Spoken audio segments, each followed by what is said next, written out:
2주 전인 1월 16일 베이징 인민대회당에서 시진핑과 마크 카니 캐나다 총리가 정상회담을 열어 양국 사이의 새로운 전략적 동반자 관계를 구축하기로 합의했죠.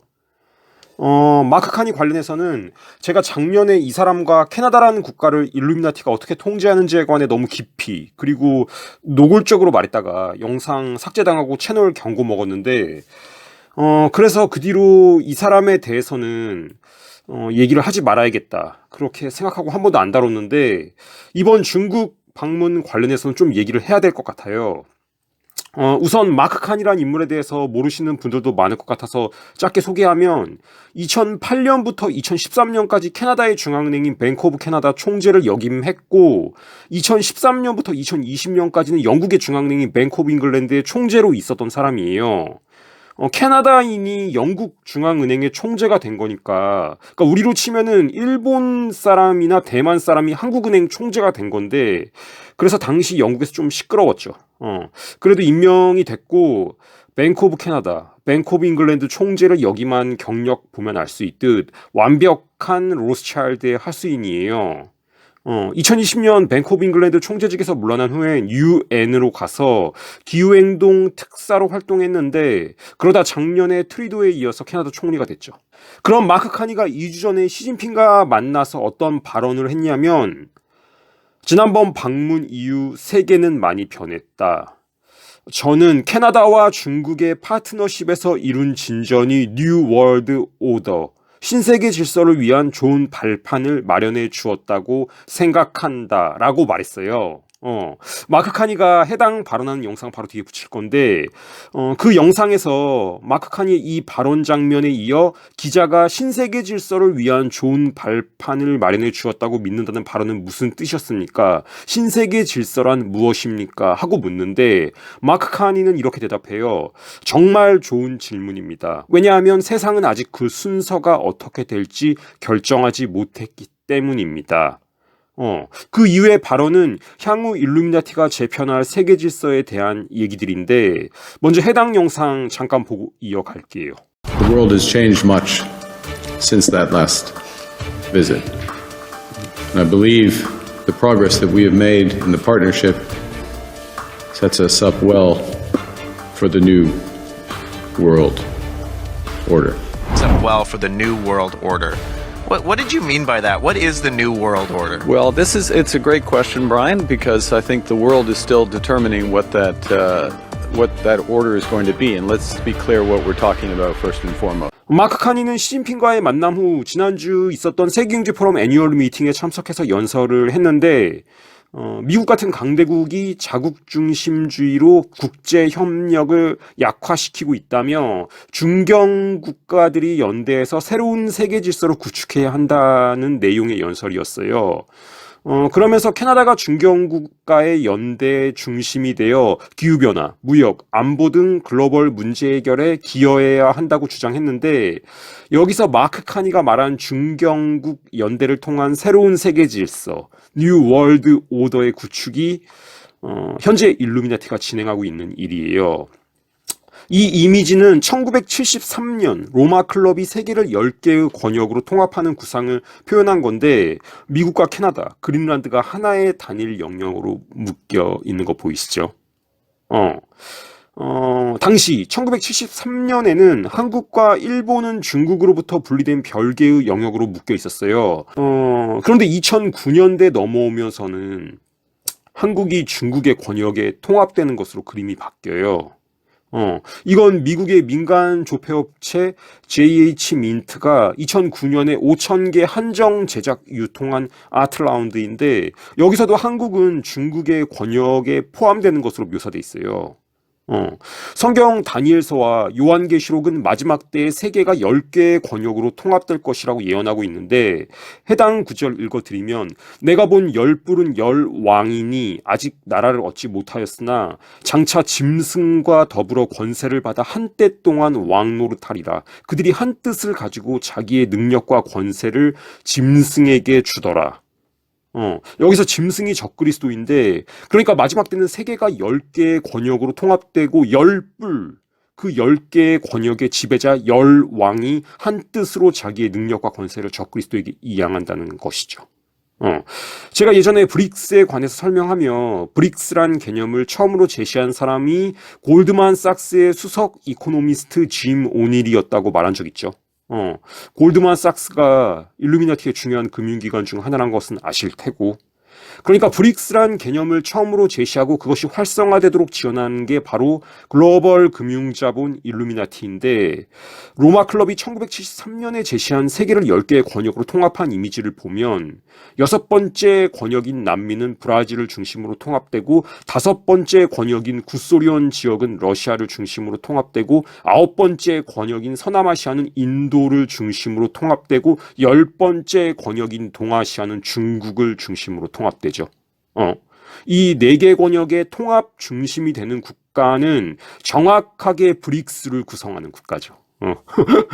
두 번째 권역인 유럽은 이미 EU, 유럽연합의 통합이 이루어졌고, 북미는 현재 트럼프가 그린란드 합병을 주장하며 그린란드를 완전히 미국의 통제하에 두려 하고 있죠. 1973년의 구상은 그 후로 조금씩 바뀌는데 2009년에 오면 남아공이 호주, 뉴질랜드와 묶였던 기존의 구상에서 남아공 중심으로 아프리카가 통합되는 것으로 바뀌어요. 남아공도 브릭스 국가니까 정확하게 브릭스를 구성하는 5개의 국가가 각각 중심이 되어 5개의 권역이 통합되는 것이죠. 현재 그런 방향으로 국제 질서가 재편되고 있고, 그러니까 미국 중심의 당극 질서를 해체하고 세계를 10개의 권역으로 묶는 것은 신세계 질서를 수립하기 위한, 다시 말해 적그리스도를 맞이하기 위한 일루미나티의 사전 작업이고, 그 와중에 열왕들은 자기 지분을 최대한 확보하기 위해서 애쓰고 있다. 트럼프가 그리는 건 그린랜드뿐만 아니라 멕시코, 베네수엘라, 쿠바를 포함하는 더 큰 영역이고, 푸틴은 돈바스, 노보로시아까지 지분을 확대하려고 한다. 중국도 타이완과 더 나아가 북한, 한국까지 자신의 세력권으로 확보하기를 원하고, 성경은 앞으로 형성될 10개의 권역이 어떻게 될지에 대해 매우 구체적으로 예언하고 있는데, 해당 구절을 읽어드리면, 그것의 머리에는 10뿔이 있고 그 외에 또 다른 뿔이 나오매 새 뿔이 그의 앞에서 빠졌으며 그 뿔에는 눈도 있고 큰 말을 하는 입도 있고 그 모양이 그의 동류보다 더 커 보이더라. 그 10뿔은 그 나라에서 일어날 10왕이요 그 후에 또 하나가 일어나리니 그는 먼저 있던 자들과 다르고 또 새 왕을 복종시킬 것이며, 그러니까 10뿔, 그 10뿔 중에 새 뿔이 뽑히는데, 이것은 10개의 권역 중 3개의 권역이 새롭게 일어나는 뿔, 적그리스도의 직할 통치에 들어가게 될 것을 뜻해요. 아마도 에스겔서 38장에 나오는 곡가마곡 전쟁 이후 이스라엘을 중심으로 한 중동, 러시아, 유럽이 적그리스도의 직할 통치권이 되지 않을까 싶은데, 모르죠. 아니면은 미국을 포함한 북미, 유럽, 그리고 중동이 적그리스도의 직할 통치에 들어갈 수도 있고, 그건 아직까지 정확히 모르는데, 어쨌든가 성경에서는 앞으로 이 10뿔 중에 3개의 뿔이 뽑히고 새롭게 올라오는 뿔, 적그리스도가 그 3개의 영역을 직할 통치할 것이라고 기록되어 있다. 이렇게 성경에는 앞으로 일어날 일들이 굉장히 구체적으로 기록되어 있어요. 성경을 읽으시고 예수 그리스도를 믿으십시오. 시간이 무한정 주어지지는 않을 것이다. 다시 일루미나티가 그리는 신세계 질서로 돌아와서, 이렇게 세계가 10개의 권역으로 통합되려면 통합을 주도할 10뿔, 그러니까 10개의 국가의 수장들이 일루미나티의 영향력 하에 있어야 되는데, 미국이나 유럽, 러시아에 대해선 여러분들이 충분히 아실 거라고 생각하고, 중국에 대해서 조금 얘기하자면, 중국에는 객가인이라고 있어요. 객가인은 동양의 유대인이라고 불리는데, 객가라는 글자 그대로 손님이란 뜻이고, 어느 한 지역의 원주민이 아니라 다른 지역에서 흘러들어온 손님 같은 사람들, 다시 말해 이주민이란 뜻이에요. 객가인이 언제부터 형성되었는지에 대해서는 여러 설이 분분한데, 푸젠, 광둥 같은 중국 남부 지역에 정착한 이들 중 상당수는 나중에 동남아시아로 대거 이동해서 그곳에서 화교 자본을 형성하게 돼요. 객가인을 중국어로 발음하면 커자렌인데 어딘지 카자르. 650년에서 965년 흑해와 카스피해 사이에 존재했던 유대교를 국교로 받아들이며 유대인이 된 카자르인을 연상시키는 발음이죠. 일루미나티는 이런 커자렌, 객가인들을 지원해서 현재의 중화인민공화국을 세웠어요. 마오쩌둥, 덩샤오핑, 주더, 후야오방 같은 중국 공산당 지도부 상당수가 객가인이고 그 이전에 순원도 객가인이에요. 그리고 이들뿐만 아니라 싱가포르의 리쿠안유, 타이완의 마잉주와 차이잉원, 태국의 탁신도 객가인이에요. 일루미나티들은 이들 객과인과 협력하여 현재 중화인민공화국을 전 세계에서 가장 발전된 디지털 감시 통제 사회로 만들었고 그 모델을 세계 다른 지역으로 이식시키고 싶어 한다. 중화인민공화국이 설립될 수 있도록 일루미나티가 어떻게 지원했는가에 대해서는 제가 예전에 설명했던 마오쩌둥과 예일의 스컬앤본즈의 관계, 그리고 마오쩌둥과 헨리 키신저, 데이비드 록펠러의 만남에 대해서 설명한 영상 붙이도록 할게요. 마오쩌둥은 미국의 명문대학인 예일대에서 정식으로 공부하거나 박사 학위를 취득하지는 않았지만 예일대 출신 인물들로부터 많은 도움을 받았어요. 1913년 예일대 졸업생들과 교수진에 의해서 설립된 예일 인 차이나란 단체가 있는데 중국인과 미국인 간의 이해를 증진하기 위해 중국 안팎의 교육 프로그램을 후원한 단체고 나중에 이제 예일 차이나 어소시에이션으로 이름을 바꾸게 되는데 마오쩌둥은 젊은 시절에 이 예일 인 차이나에서 발행한 잡지의 편집장이었어요. 1967년 5월 5일에 발행된 예일 데일리 뉴스에 이에 관련한 내용이 나오는데 그 기사를 쓴 사람이 이제 조너선 스펜스이고 이 조너선 스펜스는 중국사를 전공한 역사학자로 1993년부터 2008년까지 예일대학교에서 역사학 교수로 재직했던 사람이에요. 이 사람이 이제 2021년에 85세로 죽었는데 그러니까 이제 그 해당 기사 1967년에 발행된 예일 데일리 뉴스에 실린 기사를 썼을 때는 20대 중반쯤이었고 이게 이제 조너던 스펜스가 1967년에 쓴 마오쩌둥과 예일에 관한 기사예요. 댓글에 기사 링크 첨부해 놓을 테니까 뭐 관심 있는 분들은 한번 가셔서 읽어보세요. 기사 내용을 좀 살펴보면 1919년 26세의 26살의 마오쩌둥은 중학교를 마치고 창사에 있었다. 그는 북경을 방문했고 그곳에서 리타 차오의 마르크스주의 연구 그룹에서 공산주의 이론에 대한 진지한 소개를 받았다. 이제 그가 사회주의 서클에서 명성을 쌓고 싶다면 자신의 견해를 전파할 포럼을 찾아야 했고 이 중요한 시점에서 예일대 학생회는 마오쩌둥에게 저널 편집을 맡아달라고 요청했다. 마오쩌둥은 그 직책을 받아들였다. 이 기사가 이런 내용이 나오고 기사에 그리고 이게 다가 아니에요. 이제 이 예일대는 그 젊은 마오쩌둥에게 자금도 지원했어요. 그것에 대해서 이제 언급한 내용을 읽어보면 상하이에서 그는 천두슈를 만났다. 마오쩌둥은 공산당의 지역 지부를 만들라는 지시를 받았지만 그에게는 자금도 집회 장소도 없었다. 그때 다시 한번 예일이 개입했다. 중국 예일대 의과대학은 마오쩌둥에게 방 3개를 빌려주기로 했고 마오쩌둥은 그 방을 문화 서점이라고 불렀다. 서점은 호황을 누렸다. 마오쩌둥은 마르크스 자본론 속에 새로운 러시아, 그러니까 소련이죠. 새로운 러시아 연구 같은 중국어 책을 팔았고 책은 높은 판매량을 기록했다. 마오쩌둥의 명성은 높아졌고 이 기지에서 그는 7개의 지점을 조직할 수 있었다. 창출된 수익은 사회주의 청년당과 공산당의 자금으로 사용되었다. 그러니까 기사에 이제 이렇게 실려 있는데 이 기사를 쓴 사람이 이제 그런 어떤 중국학 교수, 나중에 이제 교수까지 예일에서 교수했던 사람이고, 그러니까 이제 마오쩌둥이 무일푼이었을 때 예일 대학이 서점으로 사용할 수 있는 공간의 임대료를 지불했고, 그 서점이 이제 성공해서 7개의 지점을 더 개설했고, 그렇게 창출된 수익은 공산당 운동의 자금으로 사용됐다. 그런 내용이죠. 그리고 이제 이렇게 된 이후에 마오쩌둥의 경력이 가파른 상승세에 접어들게 된다. 뭐 이렇게 이제 기사에서 소개하고 있고, 사실 이제 그 예일대랑 중화인민공화국 중국의 관계는 이 유대 관계는 상당히 깊어요. 상당히 많은 중국 주재 미국 대사가 예일대 출신이었고, 뭐 대표적으로 이제 조지 부시, 아버지 부시, 조지 부시, 아버지 부시가 이제 예일대 출신이었죠, 이 사람. 스컬앤본즈 회원이었는데, 아들도 뭐, 예일대 출신의 스컬앤본즈 회원인데, 하여간 조지 부시, 아버지 부시가 1974년에 중화인민공화국 주재 미국 외교관으로 임명이 됐고, 그로부터 2년 후에 미국으로 돌아와서 CIA 국장이 됐죠.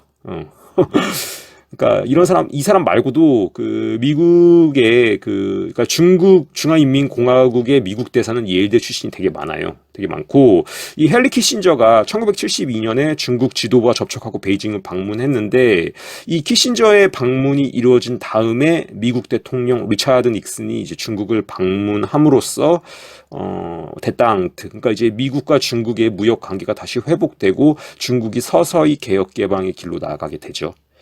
근데 이제 뭐 아시겠지만 키신저에게 중국과 접촉해서 경제 관계를 발전시켜라 이렇게 지시한 게 이제 글로벌 금융 세력 다른 말로 이제 일루미나티였어요.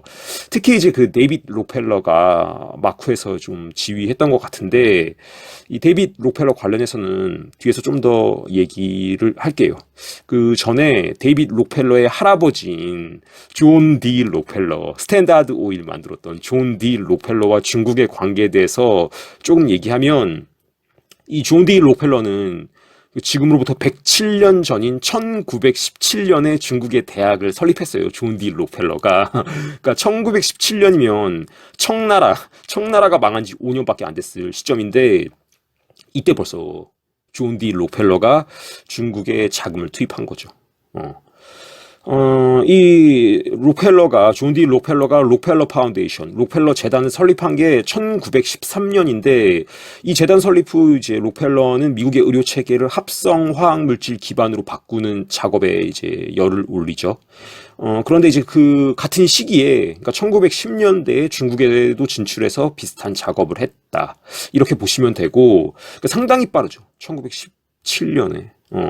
이때 중국에서도 이제 비슷한 작업을 했고, 이 록펠러 재단은 베이징 연합의과대학이라는 서양식 의과대학 병원을 베이징에 이제 건립했는데, 이 사진이 1921년에 있었던 베이징 연합대학의 개교식 사진이에요. 개교식 사진이고 다시 존 디 록펠러의 손자인 데이빗 록펠러로 돌아와서 이 데이빗 록펠러도 중국에 관심이 많았어요. 관심이 많았는데 이 사진은 데이빗 록펠러가 1973년 7월에 중국을 방문해서 저원라이, 그러니까 주은래랑 만났던 장면이에요.